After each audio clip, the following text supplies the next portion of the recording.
Well, good morning, everybody. Yes, it's a sunny day here. It's an absolute glamour. Clear blue sky, not a cloud in the sky because we had a bit of overcast yesterday, day before, and a little bit of rain, and now it's unreal. So I thought, I'd put my sunny stuff on because this is our second to last day. We've got to be out of here. So we're in the boat's a mess, but packing everything up and sorting things and getting ready to settle it down for the cyclone season. And it's not coming now. We're just early. We've got to go. Normally, people do all this in Fiji. If they're sailing out of Fiji, heading back to New Zealand or Australia, they'll get themselves organised and they'll be sitting here waiting by late October. They wait for the weather, and somewhere between late October and early November, there'll be systems coming through about right, and they all bolt. And then anyone that's staying here and pulling out, they usually pull their boats out of the water, put them in the hole here sometime in sort of late November, early November, something like that. So we're early, but I got work to do. And yesterday, Jane worked by herself on the boat because I spent the whole day working on another round the world race called the Ocean Globe Race. Long story. Anyway, I'm just waffling to let a few more people turn up. And here's a quiz. Have a think about this if you're watching. There's 10 round the world races going on these days, which is amazing. We've got 3 of them. Can you think of all the other ones? Because I'll tell you, it's quite amazing. And sailing is, in some ways, it's a lot different now than what it was 40 years ago, 20 years ago even.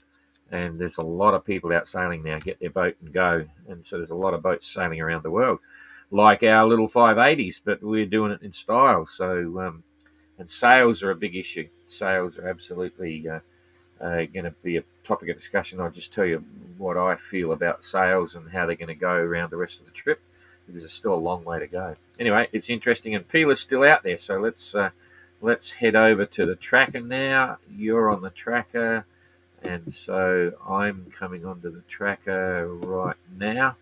So here we go. All kind of interesting, neck and neck between Kerry and Renault, but Pilar's still showing on the whole deal that she's actually out there. So that's still not quite right. So I've got to reboot this to get the latest position. So I'll just see what's happening here. 1200. Yep, no, that's not right. So I'm going to reboot quickly. I'll sing a song. La, la, la, la, la. I'll give you a hint about one of the 10 races. There's one called the Global Solo Challenge. And that's number 1, but there's 9 others. Unbelievable. And that doesn't include the long route, which I'll talk about as well. Leg 3, here we go. So, and yes, there's another one called the Globe 40. Globe comes up everywhere. Oop, that looks like right, because they're all dipping. Kerry coming down by the look of it. Sneak peek. Oh, looks like Renault is going to be in front. Oh, maybe. Okay, look at that. Now, it's all the proof's in the pudding. Let's go straight for the wind, and we'll look at all the other issues when we catch up. So, come on, here it comes. Oh, japers. Getting intense up there, that's for sure. So, here we go back here. If you had a quick read of Jasmine's stuff, I'm getting messages from her mum as well, as the manager. She's still having a lot of fun, but lots of things to do, like all of them, and keep their boats in one piece and get them going. So she saw a sea snake on the top. It's quite common, and they've got whole stories. I'll tell you some of those as well. I'll write a note. Sea snake, yeah, that's a good one. Sea snake, because it's Saturday our time, so I tend to. Okay, what we got here is Gary doing 4.4 knots, 107 miles in the last 24 hours. So enjoy the ride, Gary. That's all I can think. I wonder what is going through his mind. This is his last trip into Darwin. He'll be excited and sad, I'm sure. A bit of mixed emotion. Ayrton, ticking over 5.5, 116 miles. He's still a negative, so he's got 12,000 miles to go to Cape Town. I'll sort that out. We better send him a message. And Josh is technically, he was right up there before. He was on fire. In fact, I got a message from his manager, so I'll remember to read that. And 5.6 knots, 115 mile day, converging with, I better make this bigger so you can see it, converging with Jasmine. So they're pretty close. 5.8 knots, 113, and that's quite close, eh? I'll just show you how. I'll pick it up here. Hang on, I'll put 2 spots in there. I'll make it a bit bigger because you might not know the scale of what's happening here. That's really quite large. But Josh is only 3.5 miles away. So 3.5 miles, if the sun's in the right direction, they'll see each other's sails. You can usually, if you're on your boat and standing in the cockpit, you can usually see the beach at 3 miles of the curvature of the Earth. So, and she's got sails up, so they're absolutely looking at each other. Plenty of range on their VHF. Oh, that's not Jasmine, that's Christian.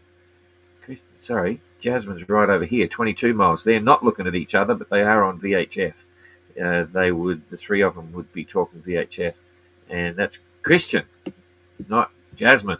Lucky we went up big so I could see. So scaling back a bit, we've got Jazz on 5.8, 113 mile J.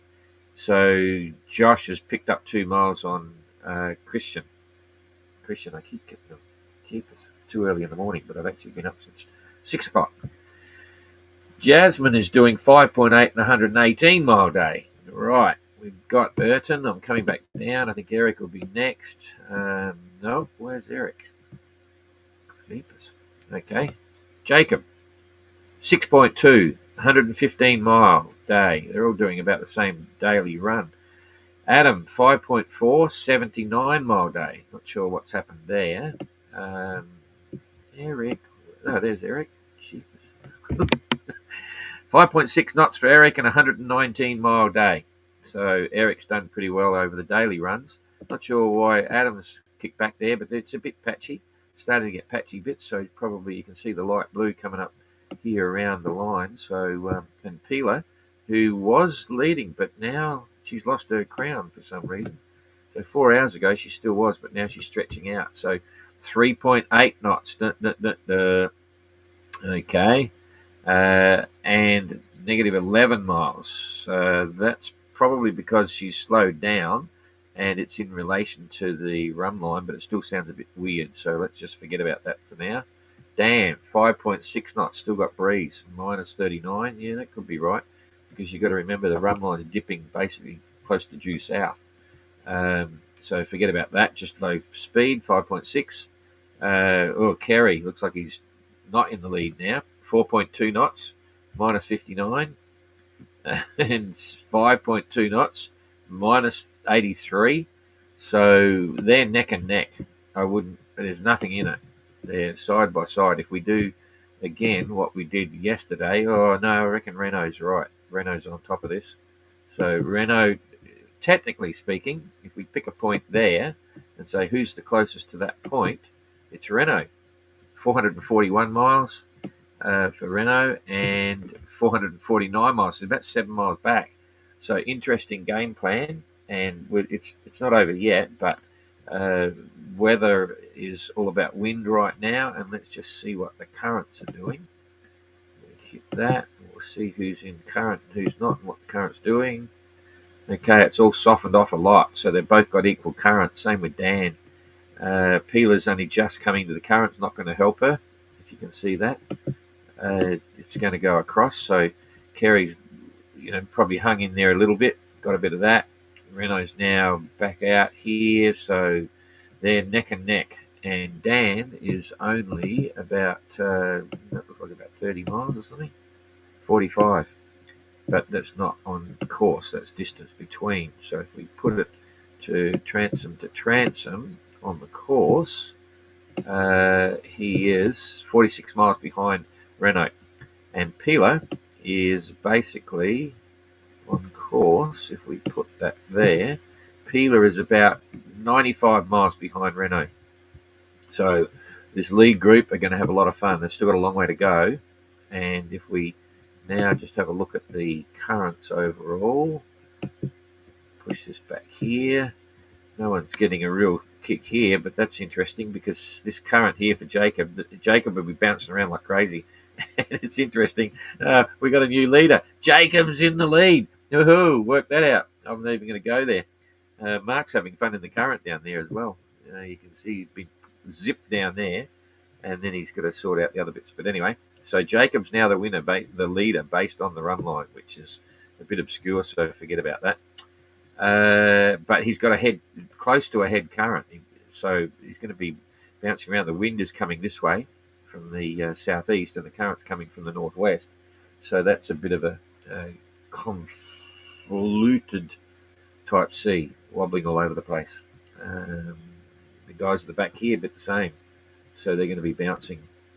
So we'll just push this through every 3 hours and see what it looks like. It moves so fast. There's some more current for the lead group, and the rear pack here, it's just a mixed bag. That's about 18 hours on, and it's going to pick up for the lead pack again. Pilar will get a bit of it. So yeah, you can sort of see it's very confused. Oh, look at this back here. This stuff here, one, not yet, but 3/4 of a knot back into the wind is not comfortable. It's the only way to describe it. Okay, so we'll come back now. That's the current. We do the wind for the next couple of days. So we're now doing the same thing. We're on wind, and let's see. Look at that big wind shadow blanked off from Darwin. They've got to push through that. It's not moving here. Hit that. Okay, here we go. Every 3 hours. So the calm spot's sitting there. They're going to run down the edge a little bit. There's a bit of breeze. They'll be doing 3s and 4s in that. The lead pack, the main group, have got plenty of wind, so they're okay. And then there's nothing, so they're going to sit for a day. But then it comes back very quickly. You've got to just a bit going, so the lead group look as if they might be lucky. Yep, they may be lucky. This is one of the reasons here. I mean, they'll take their own bits, but if I put the grid on here, most of the entrants say, no, we want a northern limit. We want it at about 10.20 down here somewhere, right? So the northern limit they wanted was going to be down here, right? And they wanted everyone to be going the other side of it, which means they'd have no wind. And so the security side of it is up to them, how they pick it, but they are absolutely sailing the other side of the preferred line. So that's why we don't do it. We let everyone just make their own decisions. So coming through, nope, it's not moving. I've got to hit that again. Okay, so yeah, it's really pulsing in and out over the wind shadow, but the guys at the back, until they get up there, they've got breeze. So it's all over the place. Okay, that's about as much as I think we can show you there. I've gone through everything, haven't missed anyone. Mark mentioned some people are saying he's retired. He's not retired. He's sailing towards Les Sables d'Olonne in France for the start of the GGR. Not an entrant, I don't think. But yeah, he's going the whole course. He'll be up in Antigua and so on. So it's just that he's not in the rankings. So a few people are saying, "Hey, who's this race boat?" when they come on. But Mark's just one of the team heading the same direction. Okay, that's all. I'm coming back now. If I hit there, come back here. Before I do, I'm just going to show you those that didn't know about Bounty Boat. This is what I was sailing. This is the Bounty Boat. It's 25 foot open whaleboat, canvas cover over the top, same as Bly did. Freeboard on the boat. There's no one on the boat here. This is how it was loaded. We've got 4 people to put on the boat. It was me and 3 others. We were down to the bottom plank, so not much freeboard. And we sailed that 4,000 miles across the Pacific from Tonga to Kupang in West Timor, which is still a bit further on. And it was quite an epic. So we were bouncing around like crazy. So that was Tingo off of Restoration Island, where Bly stopped. I don't want to go through the story. There it is there. Fantastic boat, fantastic experience, and a lot of fun. So when we got knocked down, this mast and the mainsail was down level with the water. This is a big knockdown in the Arafura Sea. And then the water folded in over the top of the mainsail and just kept going. We were beyond 90 degrees. We went down to probably about 110. And Chris and I was on the helm. Chris was in the cockpit. The other 2 were under the little cover. Were hanging on the side of the boat, trying to just hold it. And then the next wave comes along and started to lift it, and we didn't go over. Anyway, so that was our fun and games back then. Okay, so did you get the 10 round the world races? This is just a bit of funny stuff.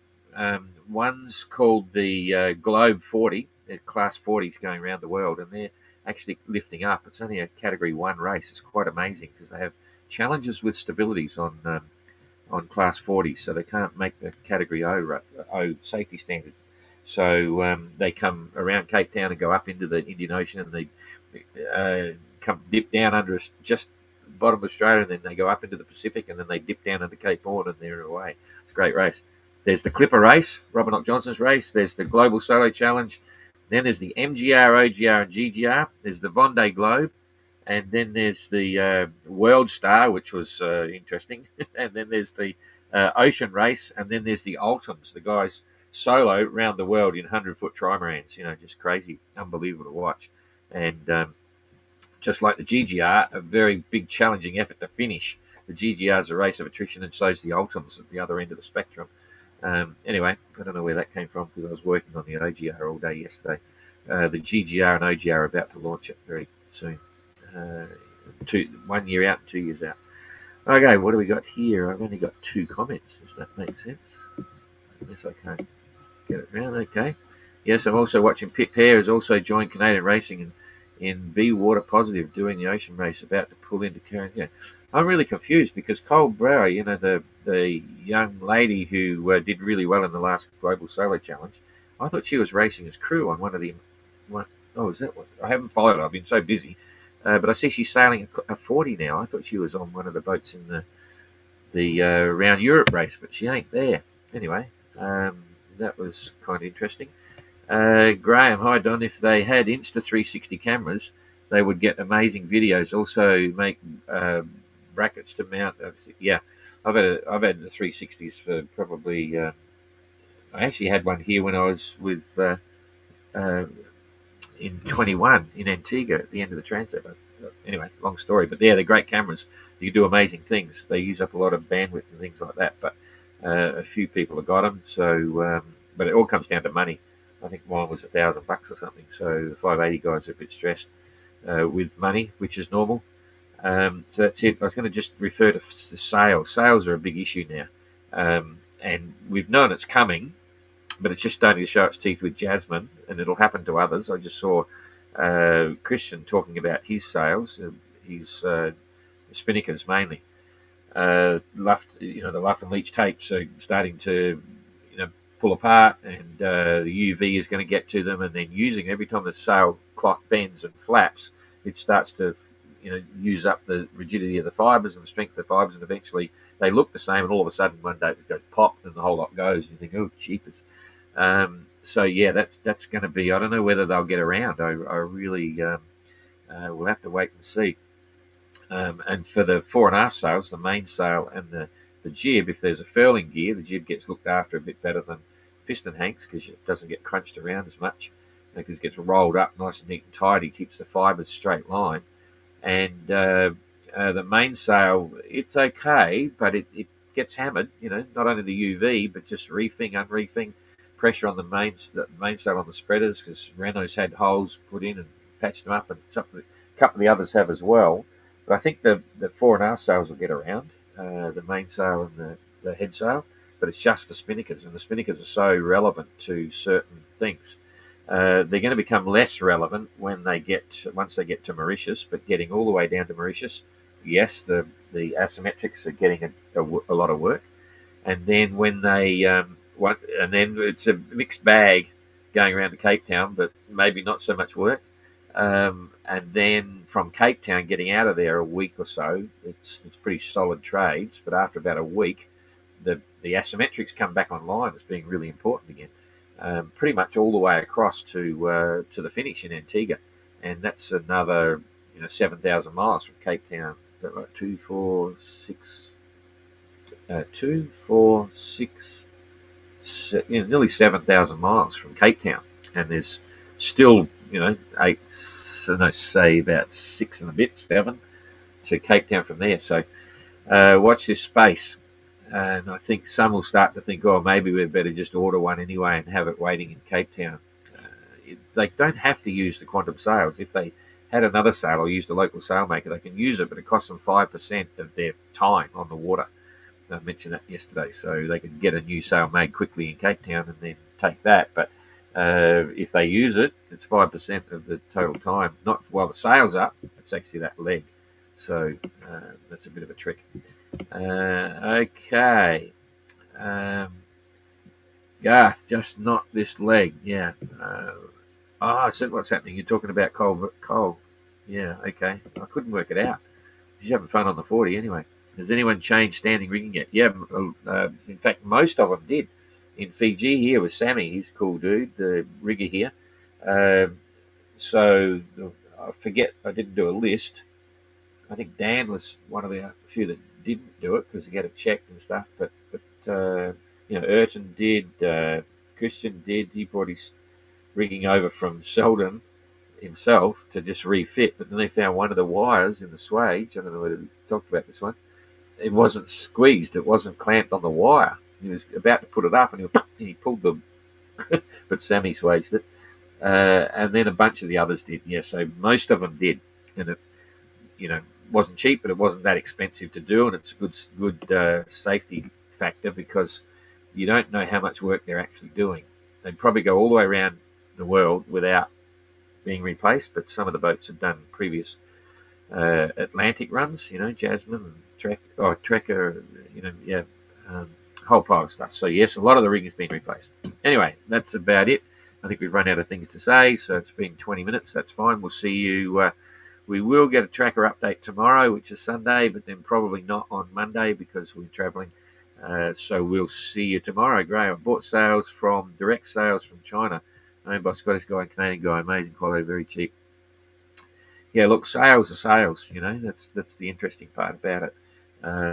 If you've got the right design, the design of the sail should make and fit the concept of the boat. In other words, you've got like a GGR boat. It's completely different to a Class 40 or a lightweight boat or a whatever. The shape of the sail needs to be different. It's not just straightforward. But once you've got that, it's just cutting material and stitching it together and doing all the handwork and all the fine detail. But the sails are sails, so I'm a big fan of looking at economy. And as I think most people know, the quantum sails are made in Sri Lanka. Yeah, Sri Lanka. I'm getting mixed up with Mauritius, Madagascar, Sri Lanka. Okay, I forget now. It's that long since I've thought about it. Jane, sails are made in Sri Lanka. Is that right? Yeah. Okay, so Quantum have got a massive sail loft in Sri Lanka, and this is what a lot of the big brand name sail makers, and certainly all the smaller ones. There's industrial complex type sizes of sail makers, and they buy them without labels, quickly air freight them and stick their own labels on, which is a very sensible thing to do because there's, economies of scale. So it's not uncommon. But the very first set of sails that I ever bought for my boat, which was a replica of Sue Haley, back in about the mid 70s, came from Cheong Lee Sails, they were called back in those days. And Helen Fung was the lady that I dealt with. And unbelievably,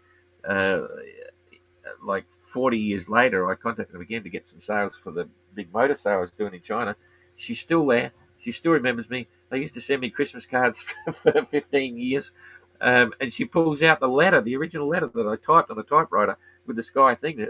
Just amazing story. Oh, I digress. Anyway, so yeah, there's a lot of value to be made by supporting different economies around the world and economies of scale, blah, blah, blah. So quantum sails are actually made in Sri Lanka and shipped all around the world. Okay, that's it. We'll see you later. See you tomorrow. Bye-bye. I'll put this up again.